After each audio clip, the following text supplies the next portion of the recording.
I mean, this is what dreams are made of. Riding down the road and seeing two headlights staring at you like this. This building is longer than a football field. It's 365 feet long.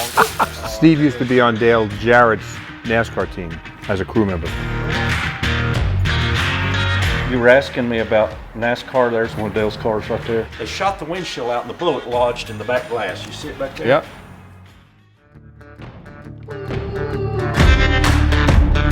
Hi, this is Tom Cotter. I've been hunting down cars since I'm 12 years old, and I'm still doing it today. Follow me in this series as we hunt down hidden classics all across America.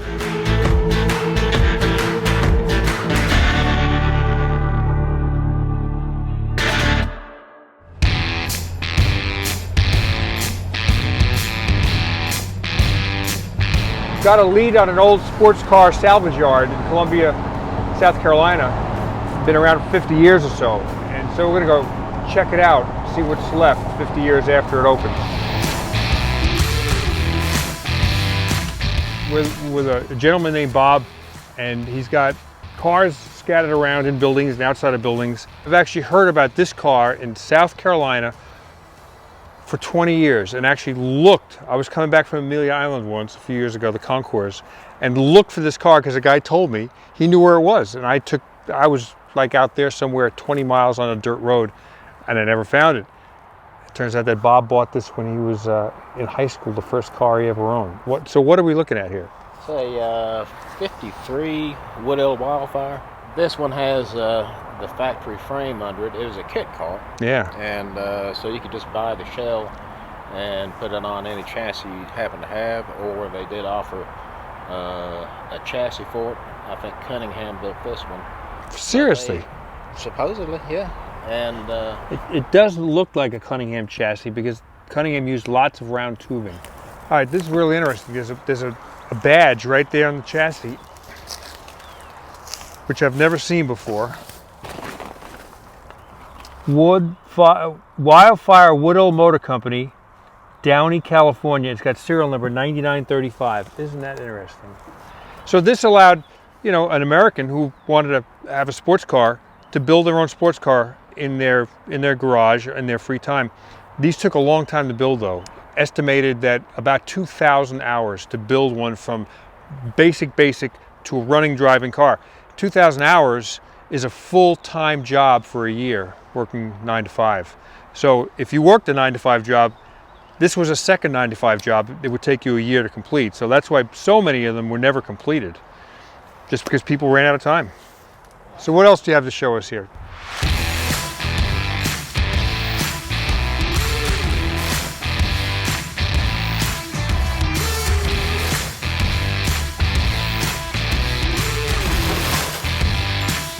So what are the relics you got here? Fin-tailed Mercedes?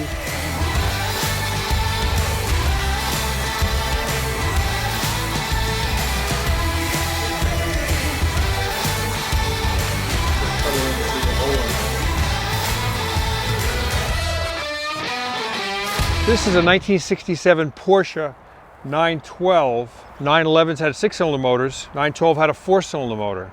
Some Porsche files look down on these cars, but I gotta tell you that people who are into 356s say that this is the ultimate 356 Porsche, and they were pretty darn good cars. This car is pretty darn rough. It's got holes in the floor. It has no engine in it.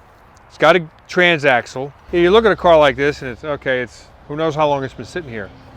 But you can tell by this door gap, that's pretty factory looking door gap. And the door opens and closes. Factory. You can see how that slams shut. Now that's a bad part of the car right there. The floor pan is eaten up, but there's nothing you can't get for this car. The steering wheel is here. The missing hubcap from the right front is in the back. All the gauges out of the dashboard are down there. So this is a complete car except for the engine, which would be a pretty easy problem to remedy. However, with the popularity of Porsches and the popularity of hot rod Porsches, this is a perfect candidate for a hot rod. Not to restore, but just to make it cool. And instead of putting a Porsche motor in here, to put a hot rod VW motor, which is what a lot of guys are doing, and make it kind of an outlaw. Slam it and put great seats in there, maybe a roll bar. And for not a lot of money, you could have a lot of fun with a car like this on a twisty mountain road. Bob has offered to take us to a very special location for a real barn find. I say, okay, sure. We hear about that all the time. This is a real one. And I mean, this is what dreams are made of. Riding down the road and seeing two headlights staring at you like this. So in the summer you can't see stuff like this because everything's in bloom. So lesson number one, go looking for old cars in the winter when leaves are off the trees.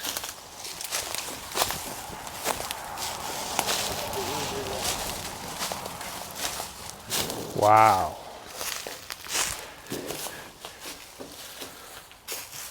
Man, what a scene. It's almost a shame to take it out of here. You're right, vultures. Holy. It's a Deathmobile. So what was I saying about Fleetwood? What year you figure it is? 47? So 47, this would have a flathead V8, right? Yeah, that's next to the last year. Mm-hmm. Wow.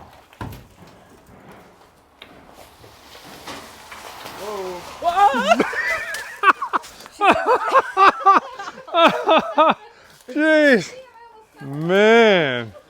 So you can see the exhaust manifold that's porcelainized, and it goes down into this, probably an asbestos type insulated tube down to the exhaust system. Man. So tell me about this car.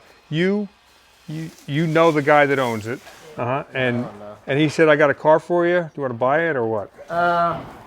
Well, I guess. Uh-huh. And like I said, I have an old project motorcycle that I didn't have any interest in. Mm-hmm. And so we just swapped. Your intention is to take it out of here and... yeah, when I absolutely have to. Yeah. And what would you do with it? I don't know. Yeah. Wait and see. Probably clean it up and try to see what I've got. Did he ever drive it, or did he? No. It was put up by some relative of his back when he was a kid. Really? And I mean, it's sat here ever since. Mm-hmm. Didn't realize it had a opossum in it.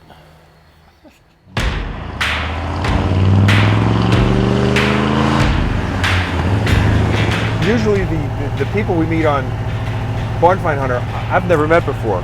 You're meeting them the same time I meet them. And it's usually because I've picked up a lead somewhere or talked to some guy. But because we were coming to North Georgia, South Carolina area, and I live in North Carolina, I said, let's go up into Maggie Valley. And I've got a friend named Steve Davis up here in Maggie Valley, who's I've actually bought an interesting car from in the past. It was a four-wheel drive Marmon Harrington Ford Woody. Crazy car, crazy story. But Steve has got an incredible, eclectic bunch of cars and motorcycles spread all over Maggie Valley. And he said, yeah, sure, come on up here and I'll show you guys around again. And so we're about to see hundreds of cars and thousands of motorcycles. Follow us.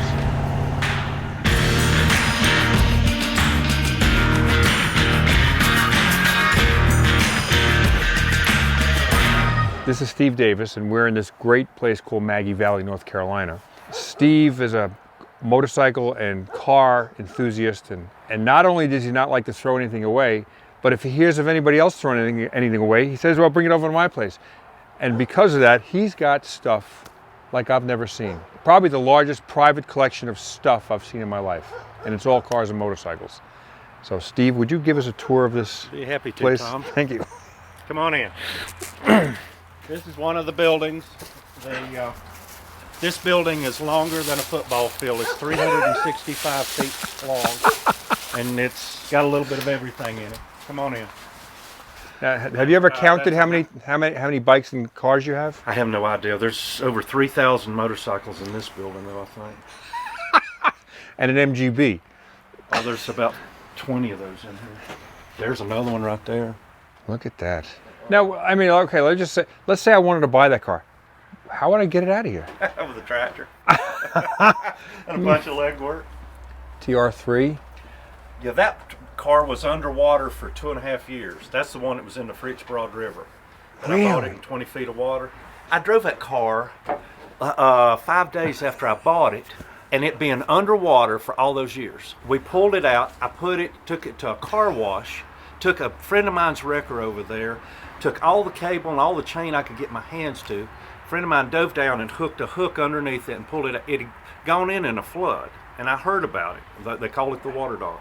Anyway, I bought the title for $1 and brought it behind the wrecker, took it to a car wash and just washed everything, and brought it and pulled the drain plug on the engine. It ran water for what seemed like 5 minutes, and then the water and oil had separated, and it craned it, coated the crankshaft. I redid the carburetors. Starter wouldn't work, but I pulled it from less than here to the door about 4 days after that, and it ran. And it cranked. Didn't have any brakes. We went flying down the road, and I forgot to put the pins in where it's got pin to lock the hood down. We're about 50 miles an hour. A buddy of mine and I were having a blast with it, and the hood went over the top of the windshield. What's your most special car in here? Do you have one? That I like? Yeah. That 44 Deluxe is kind of cool. They were great moonshine cars. You could haul 55 gallons of liquor in it. You remember how you got this 40 Ford? Yeah, I was hung up on the railroad tracks. With this car? No. Oh, okay. In a Jeep. And his trailer, the axle broke on the railroad tracks and turned sideways. And I just saw it happen and saw a train coming. Oh, man. Hooked a chain to my truck and drug him and it out of there. And I mean, he thought he was going to get hit. And he said, what can I do to pay? I said, you know what? And he said, well, I got to do. I said, you got any old cars? He said, yeah, I've got an old Ford. So anyway, I bought the 44 from him 2 days later. And you bought it or he gave it to you? I bought it. But it was a deal, Yeah. Back then it was. Jeez. Now, do you sell these cars and bikes? For years I didn't. I'm getting to a point in my life where it's a matter of priorities, and I'm the ones that I've got 12 buildings full, and it's. So is this considered one building? This is one building. So you have 11 more. Yeah. This was one of Dale Jarrett's old bodies that we ran at Daytona. I think we finished second at Daytona in that car. Steve used to be on Dale Jarrett's NASCAR team as a crew member. Do you know pretty much what you have here? If somebody said I need a Kawasaki. I used to. Yeah. It's neat to find it the second time. We're going to head to Steve's next barn. He's got 11 buildings full of cars. I think we'll probably see 2 today.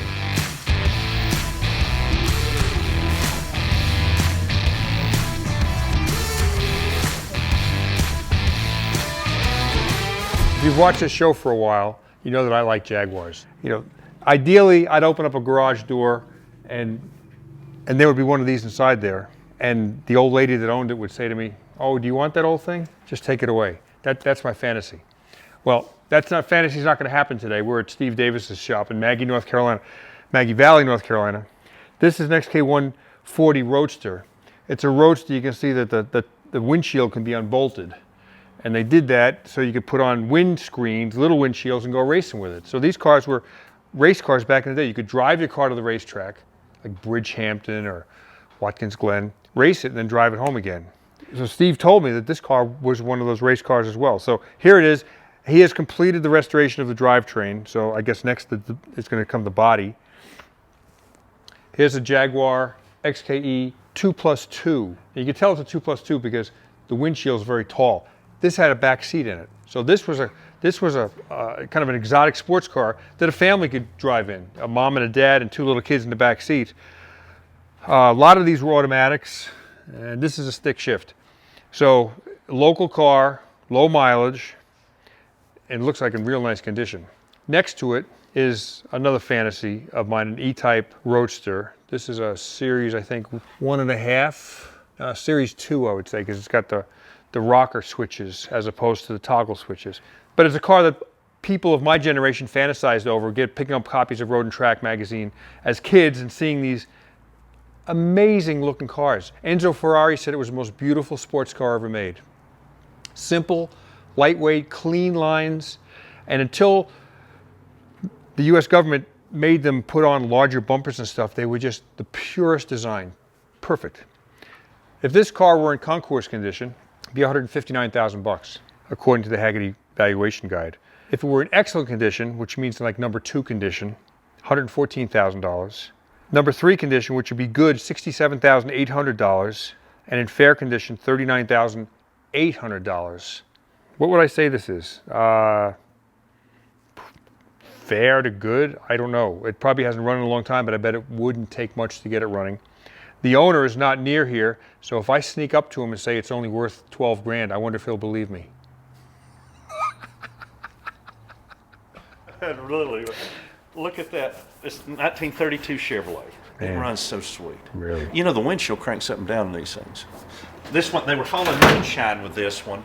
They shot the windshield out and the bullet lodged in the back glass. You see it back there? Gee. Where the bullet hit? Yep.